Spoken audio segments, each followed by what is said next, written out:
ਨਿੱਕੀਆਂ ਨਿੱਕੀਆਂ ਪੱਡਾ ਪਾ ਕੇ ਚੁੱਕੀ ਜਾਂਦੇ ਆ ਯਾਰ। ਇੱਕ ਤਾਂ ਚੌਰੀ ਸਾਨੂੰ ਲੈ ਕੇ ਬਹਿ ਗਿਆ, ਚੌਰੀ ਨਹੀਂ ਪੈਸੇ ਦਿੰਦਾ ਹੈਗਾ। हेलो शाह साहब ने, अच्छा किधर आ रहे हो? हुने ही चलो आ जाओ। यार अलियास जी चौधरी साहब अपना बेली है रहमान शाह बुखारी आ रहे है अच्छा जी ते काम दे दिन ने तेरे सामने हुन बंदे लगे ने काम ते जी ਤੇ ਉਹਨੂੰ ਸੈਲਡ ਬੜੀ ਪਸੰਦ ਏ ਤੇ ਉਹ ਮੈਂ ਮੰਗਵਾਉਣਾ ਹੁੰਦਾ ਚੰਗੇ ਹੋਟਲ ਤੋਂ। ਕੋਈ ਬੰਦਾ ਤੇ ਵੇਖ ਯਾਰ ਉਹ ਮੰਗਵਾਈਏ। ਬੰਦੇ ਦੀ ਕਿਹੜੀ ਲੋੜ ਆ ਚੌਧਰੀ ਸਾਹਿਬ, ਆਪਾਂ ਇੱਥੇ ਹੀ ਬਣਾ ਲੈਨੇ ਆ। ਇਹ ਕਿਹੜਾ ਕੰਮ ਆ, ਆਪ ਹੀ ਬਣਾ ਲੇਗਾ? ਆਪ ਹੀ ਬਣਾ ਲੈਨੇ ਆ ਮਜ਼ੇਦਾਰ ਜਿਹਾ। ਚੱਲ ਫਿਰ ਬਣਾ, ਵਧੀਆ ਜੀ ਕਰਕੇ ਬਣਾ। ਲਓ ਮਜ਼ੇਦਾਰ ਰਸ਼ੀਅਨ ਸੈਲਡ ਬਣਾਉਣ ਵਾਸਤੇ ਸਾਨੂੰ ਕੀ ਚਾਹੀਦਾ ਹੈ? ਸਭ ਤੋਂ ਪਹਿਲੇ ਸਾਨੂੰ ਚਾਹੀਦਾ ਹੈ ਸੇਬ, ਕਟਿਆ ਹੋਇਆ ਸੇਬ, ठीक है जी। मायनीज़, उस तो बाद फ्रैश क्रीम, उस तो बाद ग्रैंड की हुई चीनी, उस तो बाद केला, टिन पैक वाला मिक्स फ्रूट, अनार और बंद गोभी कटी हुई, बादाम और मेवा। लो जी मज़ेदार रशियन सैलड बनाने वास्ते सब तो पहले सानू चाहिए सेब, उस तो बाद चाहिए फ्रैश मायनीज़,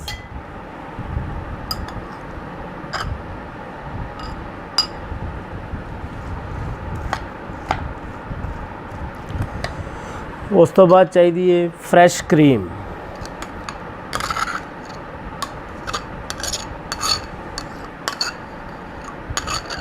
उस तो बाद बंद गोभी पाने तो बाद तुसीं इनू अच्छी तरह कर लो मिक्स।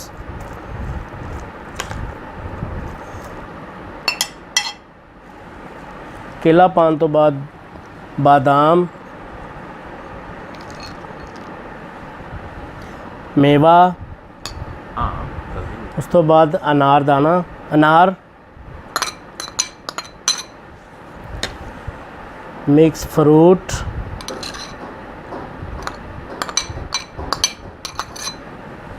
हसबे ज़ायका चीनी, चीनी दा पाउडर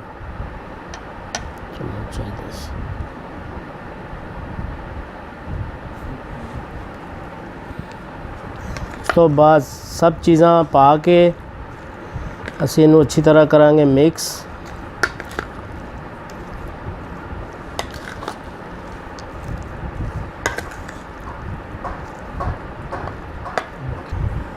लो जी साडी रशियन सलाद अपना हो गई है तैयार। इनू हुण असीं अच्छी तरह कर लांगे साफ़ करन तो बाद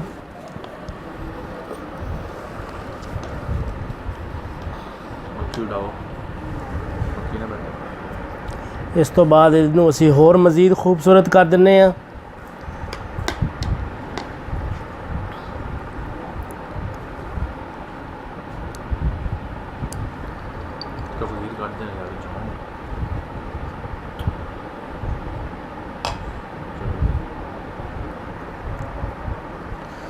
लो जी यह साड़ी होर खूबसूरती हो गई है।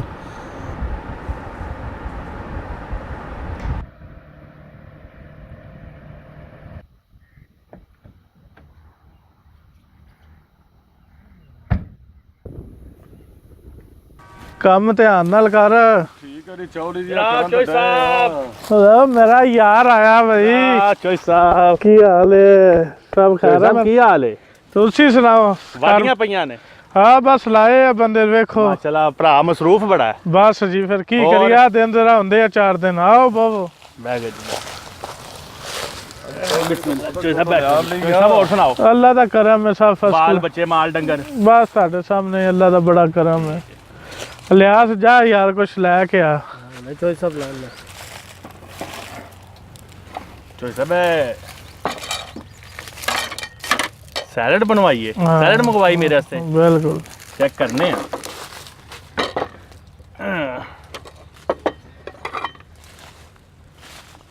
ये उसे होटल दी तो नहीं लगती चौधरी साहब, थोड़ी डिफरेंट लगती है। किधर मंगवाई?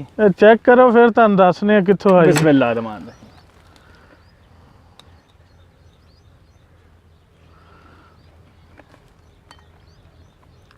ਚੋਈ ਸਾਹਿਬ ਤਾਂ ਬਹੁਤ ਟੇਸਟੀ ਹੈ।